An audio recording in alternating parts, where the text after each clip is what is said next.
What is going on, everybody? My name is Kneeckoh, and welcome back to another Pokemon Scarlet and Violet VGC Moveset video. Today, we are going to be talking about the Gen 1 threat that just keeps popping up, and that is Dragonite. This Pokemon was dominant in Series 1 and continues to be dominant in Series 2, and I want to talk about why. But if this is your first time here on the channel, make sure you are subbed for more videos like this in the future. I post daily competitive Pokemon content, so let's get into it. So I really like talking about Dragonite, mainly because it is a Pokemon that, you see a lot of other Pokemon in the meta, like Fluttermane and Bundle and Amoonguss and things like that really just don't have a ton of variance in their movesets. Like, they're very set and you pretty much know what to expect every time from them. But Dragonite is a Pokemon that I feel you can run so many different items and movesets on that it just has so much variance and you never quite know what to expect when you see one. And I really appreciate that about Dragonite. Now, if you look at the Knoxville regional usage stats from day one, Dragonite was actually on 18.7% of teams, right next to T-Tar there, which I really like. I've already talked about T-Tar this series,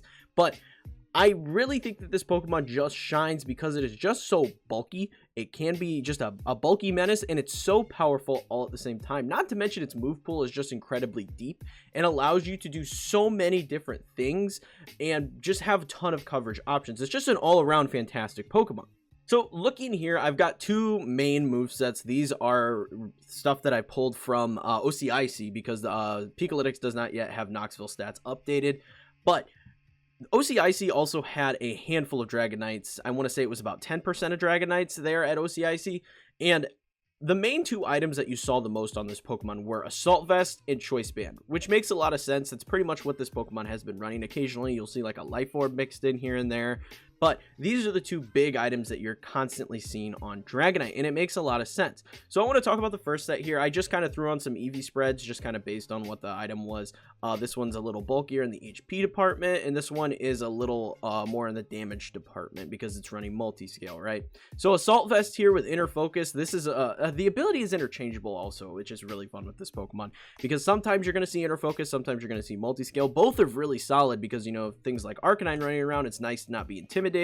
Also nice to not be flinched, just a really solid option for this Pokemon. But then also multi-scale is great because, if you are at full health, you're able to just kind of not take a ton of damage on the first hit. And with Amoonguss with like Pollen Puff, this can just keep reactivating over and over and over and over. So it's a really solid Pokemon regardless of the ability that you take, and it just depends on the team that you're running, which is so fun. So first and foremost here, we have the Assault Vest set. This is something that we've seen time and time again. It's got Extreme Speed, Ice Spinner, Dragon Claw, and Low Kick. Just, again, tons of coverage options, and a lot of this stuff can be changed out just depending on the team that you're running because, again, the move pool for this Pokemon is just so deep. So just depending on the team that you're running, these moves are likely to change, but these are just some really solid options. Ice Spinners have been so prevalent because, size spam stuff that's been going on really plays well into size spam. Extreme Speed, obviously, for coverage, being able to have that priority knockout is super nice. Dragon Claw for coverage, and Low Kick for, like, T-Tars that are popping up, for King Gambits that are still very popular. A lot of Pokemon really don't like that. So just a great option in terms of moveset for this Pokemon. But again, it does get options like Stomping Tantrum, things like that just play really, really well. And honestly, the Terras can go back and forth as well. You're seeing both normal and flying. Flying has kind of picked up quite a bit in recent metas because, we have things like Iron Hands that can bop the normal typing, and you have things like Great Tusk that are going to come in really hard with, close combats and stuff like that if you Terra normal. So flying has really picked up in usage, and Terra Blast with this has been super, super powerful. Like, it's unbelievable how powerful this Pokemon can get. So it's a really, really solid option to opt for a Terra Flying. You get the ×2 stab on your Terra Blast. It just does a ton of damage, especially if you are choice banded. So this set, again, Terra Blast, Ice Spinner, Extreme Speed, and Stomping Tantrum, just really solid option here. But this Pokemon just has, again, so much variety. It plays well into Goldengos, it plays well into Great Tusks, it can play well into Amoonguss, just so many options with dealing with other Pokemon with this thing. And because, like, a Choice Band set does so much damage, you're able to pick up a lot of clean KOs with this. So very, very powerful. Like Fluttermane, if you Terra Flying and Terra Blast it, it is not surviving, so just a lot of valid options here on this particular Pokemon. And it pairs well with so many Pokemon that are super prevalent. If we go back to the list of the top used Pokemon in the format, Iron Hands, Amoonguss, Arcanine, Goldengo, all these Pokemon play very, very well with a Dragonite on their side. Iron Hands, you're able to rotate it, slow Volt Switch around, and keep faking out. That's a really solid option. But Iron Hands doesn't like taking a ground type attack from something like a Great Tusk, which is also seeing a ton of play. So you're able to rotate in a flying type Dragonite and not take an Earthquake or something to that effect. In terms of Goldango, same deal. Great Tusk is a huge threat, a massive threat. So you're able to go in and you're able to rotate in Goldango into like ground type attacks with Dragonite, or alternatively, if you have your Goldango out and there's something like a Flutter Mane on the field, or if your Dragonite's out, and there's a Flutter Mane on the field and you're going to take like a Moonblast, you can rotate in Goldango and take the hit. So, those two work very well together. Arcanine's very nice, just to kind of go in and intimidate and allow this Pokemon to kind of thrive and let it do its thing. Works very well. And Amoonguss is actually really solid, as I talked about briefly earlier. What's really fun with Amoonguss is being able to Rage Powder away attacks that would normally hit Dragonite, and be able to then Pollen Puff it on alternate turns or when you feel it's safe to do so, and get that multi-scale boost back up.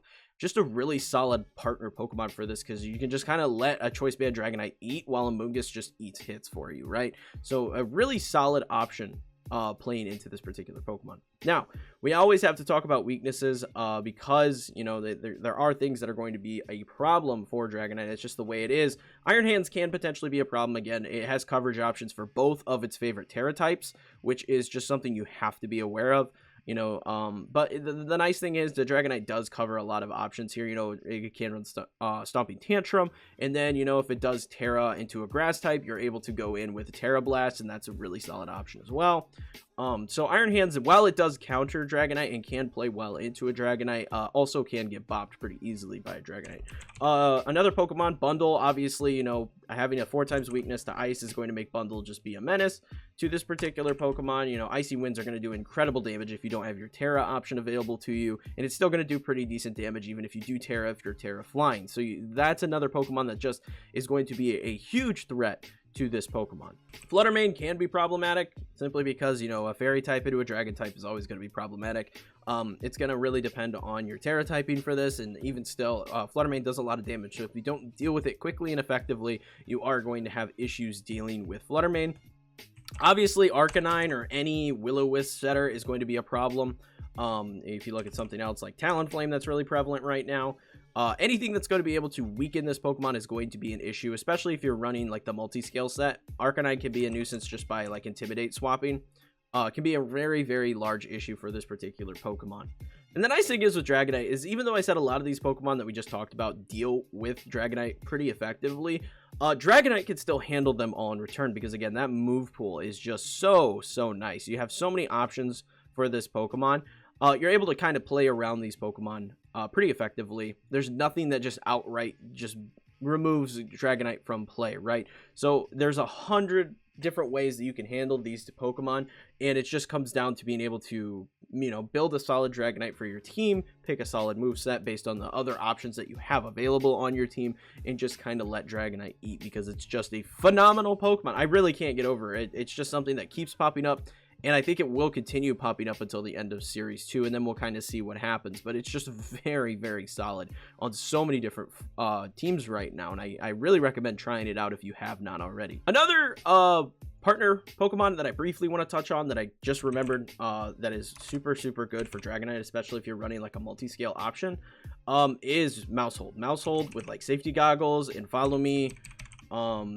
It's just so good. You get their Helping Hand on it. You can just do so much with a Mousehold next to you, because you're getting that Friend Guard bonus and multi-scale. You're able to just eat that first hit. I mean, it's going to do no damage to you, right? So Mousehold is just an incredible option. And Mousehold is, while still a very niche Pokemon, because really you're only seeing it on like Annihilate teams for the most part.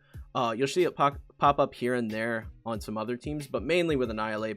It does pair incredibly well with Dragonite. I've actually featured a couple teams with it back in Series 1. Just a very, very solid duo there. But all in all, Dragonite has been just an absolute threat in both Series 1 and Series 2, and it really excites me because I like this Pokemon a lot. I think it's a really fun Pokemon to use because of its deep move pool, because of the different spreads that you can run on it, the ability options, the Terra options. There's a lot that this Pokemon does and does well, that it's just such a fun Pokemon to actually use. So I really enjoy using Dragonite, and I really hope we see continue continuation of Dragonite success in Series 3. Obviously, we don't have the new rule set yet, so we don't know what to expect, but I really hope that this Pokemon can continue thriving moving forward into future formats. And I think with the Ruin Pokemon, it definitely has that potential. But that is going to be it for this video, guys. I hope you found it entertaining. And if you did, leave a like and subscribe for more Pokemon videos like this in the future. Be sure to check out the Discord with people over there hanging out, playing Pokemon all the time. And if you want to see more from me, check out this video where I talk about Walking Wake and Iron Leaves. Incredible Pokemon, really cool stuff. And also check out this other video where I use a Go-Goat team on the Series 2 ladder and actually have a lot of success. Go-Goat is really crazy. The team is really crazy, and I cannot believe it does as well as it does. You should definitely check it out. But until next time, peace.